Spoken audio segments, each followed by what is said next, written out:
ચાલો તો હવે ઓવરવ્યૂ આપી દીધા પછી આપણે સુપરફાસ્ટ ડિટર્મિનન્ટથી સ્ટાર્ટ કરીએ.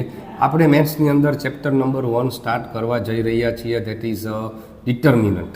ડિટર્મિનન્ટ એટલે કે ગુજરાતીમાં નિશ્ચાયક, જેના 2 પાર્ટ છે, એટલે આપણે બહુ ઝડપથી કરશી. 2x2 determinant and 3x3 determinant. બસ આની અંદર આ 2 જ ટોપિક છે. અને એમાંય મોસ્ટ ઇમ્પોર્ટન્ટ તો 2x2 છે, કેમ કે MCQ ટાઈપની પ્રિપેરેશન હવે આપણે કરવાની છે. તમે જે ઓલા મેથ્સ 1ની અંદર સેમ 1માં કરતા હતા એવી રીતે નથી કરવાનું, કેમ કે એની અંદર 3-4 માર્કવાળા ક્વેશ્ચન હતા. MCQમાં કેવા પૂછી શકાય, આપણે એ ટાઈપનું પ્રિપેરેશન કરવાનું છે. શોર્ટકટ શીખવાની છે કે તમને જોઈને જ આન્સર આવી જશે. ક્વેશ્ચન જોઈને તમે આન્સર આપી શકશો એ લેવલ સુધી મારે તમને પહોંચાડવાના છે. So according to me most IMP is a 2x2 determinant. 3x3 કેમ સોલ્વ કરવું એ પણ બધું જાય. તો પહેલાં આપણે સાવ બેઝિક 0 લેવલથી સ્ટાર્ટ કરીએ. ચાલો ફર્સ્ટ એક્ઝામ્પલથી જ, કે જેની અંદર મેં તમને સૌથી simple easiest question solve this determinant, જે ઓલમોસ્ટ ઘણા બધાને યાદ તો છે જ, પણ ભલે યાદ હોય કે ગમે એટલું આવડતું હોય, જરાય ઓવર કોન્ફિડન્સમાં ના રહેતા. સાવ 0 લેવલથી બધાએ પ્રેક્ટિસ સ્ટાર્ટ કરવાની છે, કેમ કે ઘણું બધું ભૂલાઈ ગયું હોય, ક્યારેક અમુક સ્કીપ કરી દીધું હોય તમે. હવે પરફેક્શન લઈ આવવાનું છે. So first question is 5, 6, 4, 2. That's it. બસ આવો ક્વેશ્ચન છે. Solve this determinant. તો ઓલમોસ્ટ ઘણા બધા આન્સર આપી તો દેશે જ, પણ હવે હું તમને શીખવાડું. ચાલો સ્ટેપ બાય સ્ટેપ મેથડથી જાય કે મિસ્ટેક ના થવી જોઈએ. છે ઇઝી મને ખબર છે, પણ એમાં પણ મેં ઘણા બધાની મિસ્ટેક થતી જોયેલી છે. તમારી એ થશે. તો સૌથી પહેલાં ઇઝીએસ્ટ ક્વેશ્ચન, કેમ કે બધી પ્લસ છે. હાલો ડિટેલમાં સ્ટાર્ટ કરીએ. જેટલી હોરિઝોન્ટલ આપેલી છે, એટલે કે આડી આપેલી છે, એને રો કહેવાશે. યાદ અપાવું જૂનું પાછું. So that is a row number 1, row number 2, અને વર્ટિકલ હોય એને કોલમ કહેવાશે.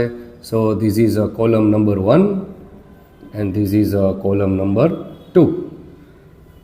ચાલો, so row 1, row 2, column 1, column 2. So there are 2 number of rows and 2 number of columns.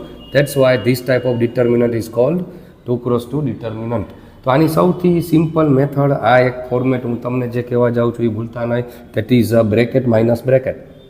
એમાં ડિટર્મિનન્ટ સોલ્વ કરવા આપણને ખબર છે કઈ રીતે સોલ્વ કરવાનું છે. Cross multiplication means what? પહેલાં ડાયાગોનલ, જો આ પણ ખાસ ધ્યાન, પહેલાં ડાયાગોનલ એન્ટ્રી હોવી જોઈએ.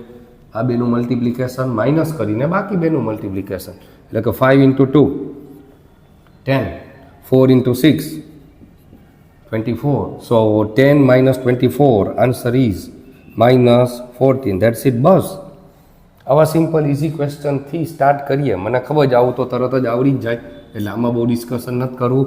હવે એક કામ કરીએ, ધીરે ધીરે લેવલ વધારશે. આ તો મને ખબર જ હતી બધાને આવડશે, પણ હવે જેમ જેમ લેવલ અપ થતું જશે તમે ત્યારે માર્ક કરતા જાજો તમને કેટલું આવડે છે. ચાલો તો 2x2 ડિટર્મિનન્ટ ક્લિયર. કઈ રીતે? Cross multiplication. પણ ભૂલાય નહીં કોઈ દિવસ, ધ્યાન રાખજો. પહેલાં આ બેનું મલ્ટિપ્લિકેશન જ થવું જોઈએ, ડાયાગોનલ એન્ટ્રી, પછી આ બેનું મલ્ટિપ્લિકેશન, અને વચ્ચે માઇનસ. જેમ કે ચાલો આમાં ધીરે ધીરે આપણે લેવલ અપ કરીએ. લેવલ અપ એટલે કે હું ખાલી એક ચેન્જ કરી દઉં છું તમને અત્યારે. That is minus sign. આ માઇનસ સાઇન તમને બહુ ઇફેક્ટ કરવાની છે, ઘણી ઇફેક્ટ કરશે. તો એ ઇફેક્ટ ના થાય એના માટે મેં તમને કીધું એ જ ફોર્મેટથી જવાનું છે. That is bracket minus bracket. Bracket minus bracket એટલે વચ્ચે માઇનસ પહેલેથી કરેલું જ હોય. હવે સિમ્પલી આપણે ખાલી જે મલ્ટિપ્લિકેશન કરવાના છીએ એનો જ આન્સર મૂકવાનો થાય. ચાલો પહેલાં બેનું મલ્ટિપ્લિકેશન. અગેન 4 × 6 એટલે કે 24. પણ હવે ખાસ ધ્યાન, માઇનસ પહેલેથી રૂલનું કરેલું પડ્યું જ છે. આપણે આ બ્રેકેટની અંદર મલ્ટિપ્લિકેશનનો જ આન્સર મૂકવાનો છે. 2 × -3 જે -6 થાય.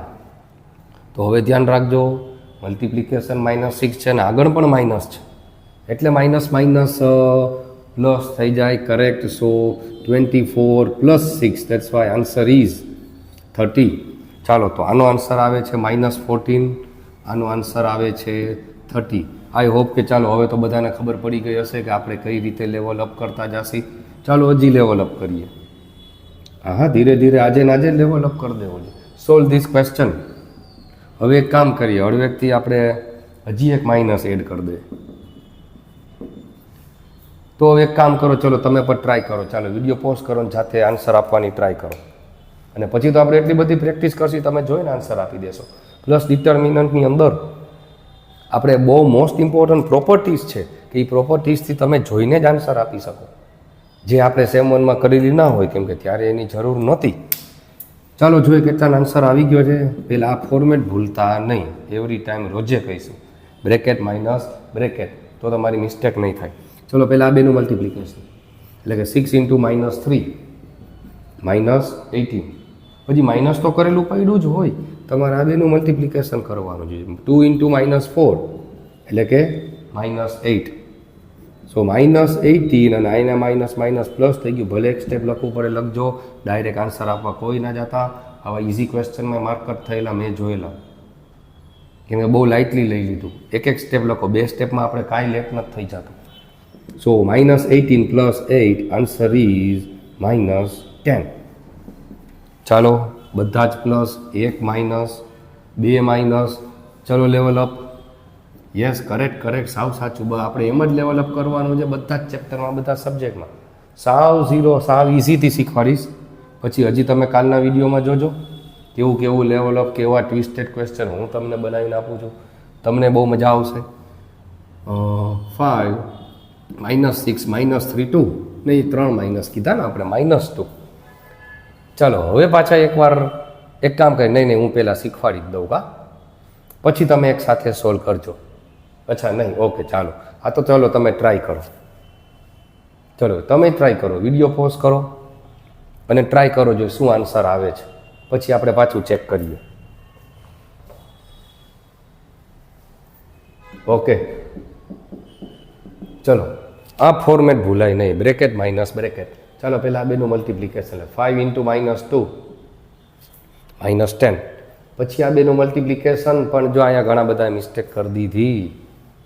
-6 × -3 -6નું મલ્ટિપ્લિકેશન -3 સાથે, તો માઇનસ ઇન્ટુ માઇનસ પ્લસ થઈ જાય. બસ જો આ મિસ્ટેક હતી, તો -6 × -3નો આન્સર જ +18 જ આવે. તો અહીંયા 18 જ લખવાના હતા, પ્લસ આગળનું નથી કરવાનું.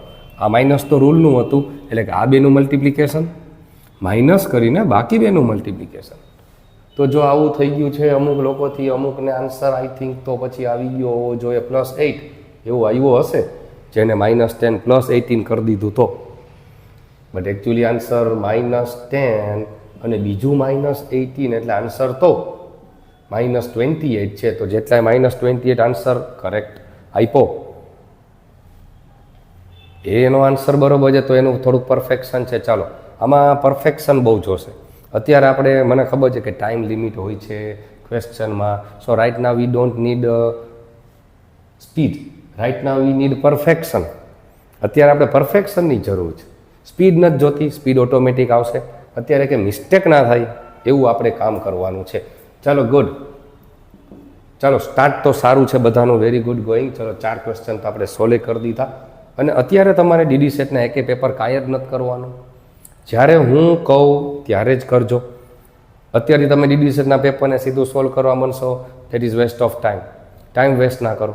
હું કહું ખાલી એટલું કરતા રહ્યો. હું તમને કહું કે આ ચેપ્ટર ડિટર્મિનન્ટ અને મેટ્રાઇસિસ બેય પૂરા થાય, સાંભળજો, 2 ચેપ્ટર પૂરા થાય પછી હું તમને એમ કહીશ છેલ્લા 2 વર્ષનું પેપર જોઈ લ્યો. પેપર પણ હું તમને મોકલી દઈશ જો ના હોય તો, અને એના ક્વેશ્ચન બધા જ હું સોલ્વ કરાવીશ. પછી હું તમને એમ કહું તમે સોલ્વ કરી લો, બધા ક્વેશ્ચન તમે જ સોલ્વ કરી લેશો. 5થમાં બધા માઇનસ લઈ લે. ચાલો ડન. વળી પાછી એકવાર ટ્રાય કરી લ્યો, પાછું એકવાર જોઈ લે કે કેવો આન્સર આવે છે બધાને.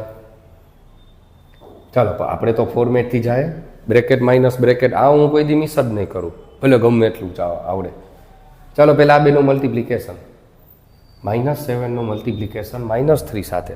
સો -7 × માઇનસનું મલ્ટિપ્લિકેશન પ્લસ જ થઈ જાય, એટલે કે 7 × 3 21 અને 9 × 8નું મલ્ટિપ્લિકેશન 9 8 પહેલાં માઇનસ પ્લસ, પણ માઇનસ આને પ્લસ નથી કરવાનું, આનો આન્સર પ્લસ આવે છે. સો 9 × 8. હાલો ક્લિયર ને? હા અને હા, જો તો આવું આવી ગયું તો અમુક અહીંથી પ્રોબ્લેમ સ્ટાર્ટ થઈ ગયા. So you can use calculator. તમને કેલ્સી લઈ જવાની એક્ઝામમાં પણ છૂટ છે, but simple calculator, not scientific calculator. Simple calci તમે લઈ જઈ શકો છો, રફ પેજ પણ લઈ જઈ શકો છો. ઓકે, એ ગાઈડલાઈન હું તમને આપતો રહીશ ધીરે ધીરે. સો 21 -72. જો આવું તમારે હોય તો તમારો આન્સર જે છે એ કરેક્ટ છે. અને હવે એના ઉપરથી હું તમને આપું છું ચલો ક્વેશ્ચન. તો પહેલાં તો સાચા આનો આન્સર તો લખ્યા, મારે તો કેલ્સી વગર જ કરવો છે. તો 21 છે, સો 1 અને 51 પણ આવશે માઇનસ. હાલો, તો આન્સર આટલો આપણને આવેલો છે 51, પણ આન્સર માઇનસમાં છે, ધ્યાન રાખજો. ચાલો, તો 5 ક્વેશ્ચન સોલ્વ કરી લીધા આપણે. નાઇસ. ચાલો, તો આટલી વારમાં તમે 5 ક્વેશ્ચન સોલ્વ કરી દીધા. 2 ક્રોસ 2 ડિટર્મિનન્ટ પણ ખબર પડી ગઈ. તો હવે તમને લોકોને કામ કરીએ છીએ પ્રેક્ટિસ માટે હું તમને હોમવર્ક આપું છું. તમારે મને એનો આન્સર લખીને સેન્ડ કરવાનો છે. યુટ્યુબમાં જેટલા જોવે છે એ કમેન્ટ બોક્સમાં નાખી દઈએ, આપણા ક્લાસની એપ્લિકેશનમાં જોવે છે, વોટ્સએપમાં છે, બધામાં છે. ચાલો સોરી. તો હવે તમારા માટે આ પ્રેક્ટિસ છે, જેનો આન્સર બધાએ આપવાનો છે. જોઈએ કેટલાના આન્સર કરેક્ટ પડે છે. આમાં પણ ઘણા બધા રોંગ પડશે. 4 questions are enough right now. એટલે 2 cross 2 determinant, 2 cross 2, 3 cross 3, 2 type પાડ્યા. એમાં હજી 2 ક્રોસ 2માં આપણે ડાયરેક્ટ સીધા ક્વેશ્ચન જ કર્યા છે કે ડિટર્મિનન્ટનો આન્સર શું આવે, ડિટર્મિનન્ટનો આન્સર શું આવે. હવે ચાલો આપી દે, પહેલાં તો હું તમને ક્વેશ્ચન જ આપી દઉં બધી વાતચીત પછી. ચલો, તમે લોકો નોટ ડાઉન કરી શકો છો અને એનો આન્સર કરો જોઈએ, એટલે મને આઈડિયા આવી જાય કે તમને કેટલું આવડી ગયું. પણ હવે થોડાક સાઇન ચેન્જીસ ને હું બધું અલગ અલગ જગ્યાએ કરું છું. આના માટે વિથસ્ટેન્ડ કેટલા થઈ શકે છે ચેક કરીએ.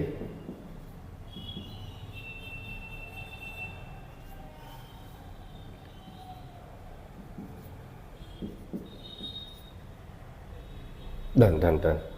-5 ડન. સો તમને 4 ક્વેશ્ચન્સ હોમવર્કમાં આપેલા છે. અહીંથી મેં તમને 2 ક્રોસ 2 ડિટર્મિનન્ટ કેમ સોલ્વ કરવું બધું જ પરફેક્ટલી શીખવાડી દીધેલ છે.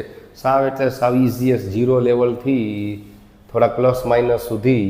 અને પછી કાલે આપણે નેક્સ્ટ ક્લાસમાં 3 ક્રોસ 3 સોલ્વ કરશી, આના ઊંધા ક્વેશ્ચન પણ સોલ્વ કરશી. ઓકે, સારું. ચલો, આ તો આનો આન્સર કરી દઈએ. ઓકે, ચલો, સી યુ ટુમોરો.